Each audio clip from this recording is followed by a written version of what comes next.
in Hong Kong when suddenly the biggest tsunami in history hits the city, quickly flooding the streets and filling up the buildings. People run away in panic trying to find a safe spot where to hide, but the water is faster than them. Only those who manage to get to a floor high enough survive, and Hong Kong loses most of its population in just a couple of hours. 5 years later, Asha still has nightmares of the horror she felt that day.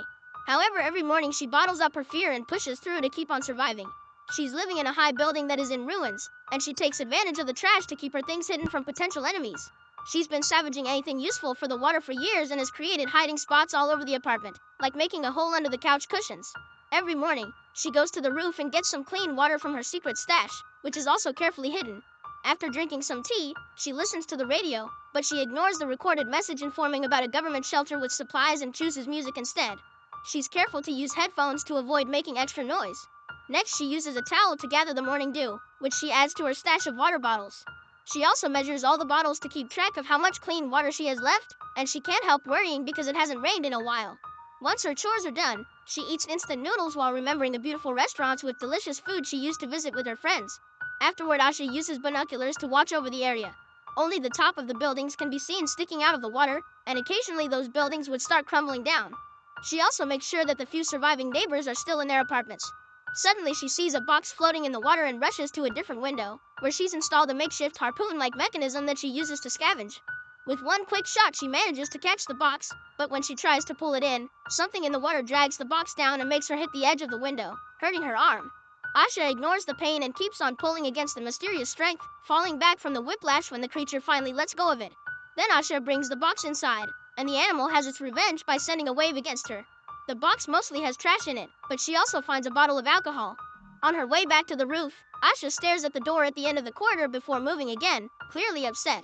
On the roof, she uses the alcohol to clean her wound before wrapping it up and drinking the pain down.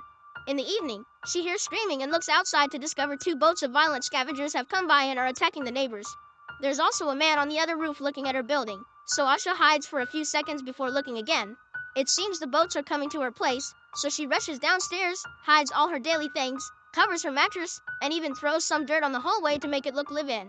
Then she hides behind a fake wall in a closet, making sure to keep silent as the scavengers get into the room and begin looking around for food, even checking the closet. Thankfully, they don't find anything, but Asha gets startled when she hears a shot. A boy just shot his gun because he thought something moving, but it was a mistake. After the group is gone, Asha cries in relief and tries to calm herself down with a nice memory. Before the tragedy happened, Asha had gained a half-sister and she took her out for a meal to start bonding. The next day, she finds another box and among all the junk inside, she's excited to find a jar of honey. However, her happy moment is ruined when she sees a body floating in the water. Sometime later, while Asha is busy, someone sneaks inside and starts taking things from Asha's secret spots. Asha thinks she hears something but can't see anything, so she ignores it for now. When she gets ready for bed, she hears another noise and goes to investigate with her flashlight, but once again there's nothing. Next, she washes her face and leaves the soap out on purpose to finally catch the intruder, who turns out to be a little girl. Asha grabs the shoulder to confront her, but the child kicks her and runs away.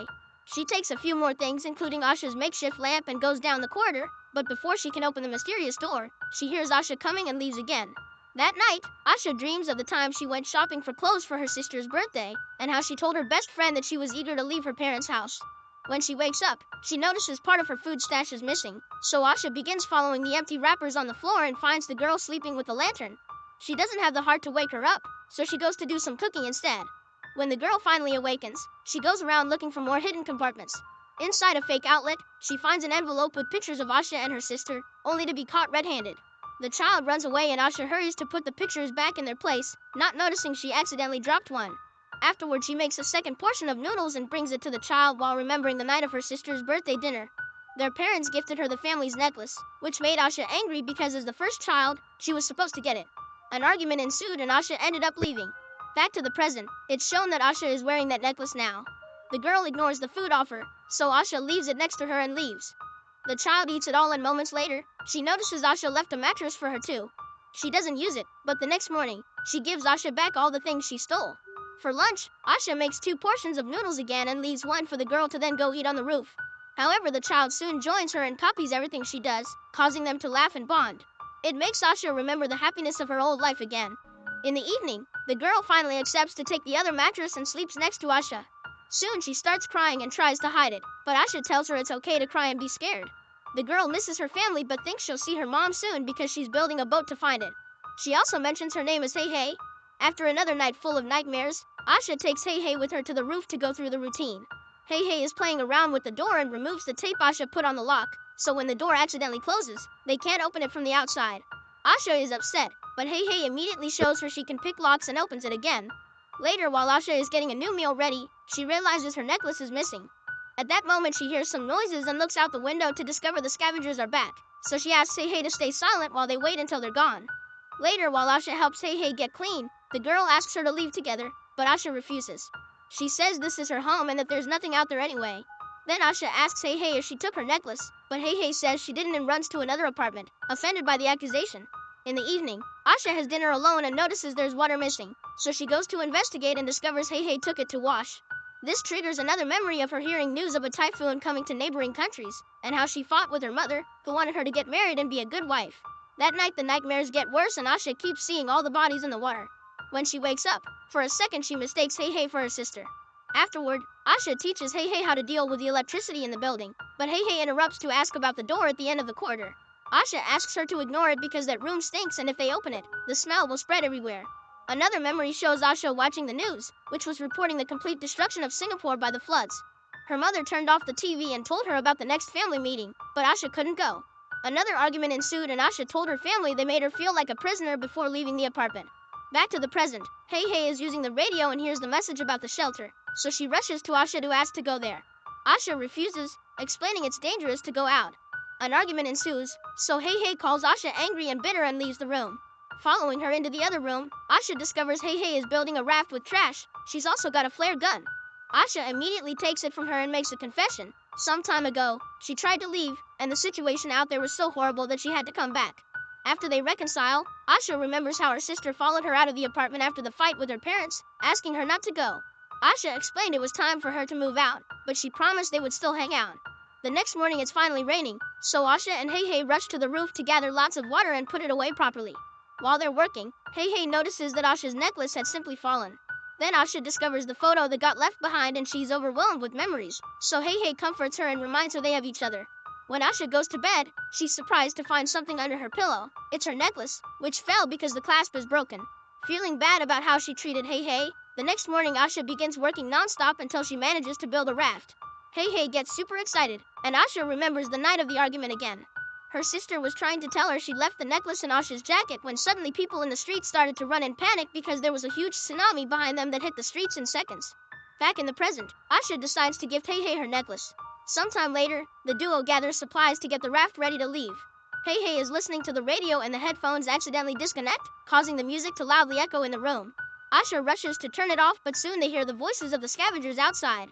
Panicking, the duo rushes to hide all their personal objects as fast as possible. Then Asha pushes Hey Hey into the hole behind the fake closet wall. There isn't enough room for both of them there, so Asha will be hiding in the stinky room. Soon the scavengers enter through the window, but Asha hides just in time in the stinky room, where she finds her old family pictures because this is her old apartment. The scavengers start a much more violent search this time, destroying anything they could find including the raft. A guy comes to the stinky room and gags at the putrid smell, but he keeps moving and removes some old sheets only to find the bodies of Asha's parents, causing him to puke. At the same time, Asha throws out too while remembering the night of the tragedy. The wave was taking down everything in its path, killing dozens of people per second.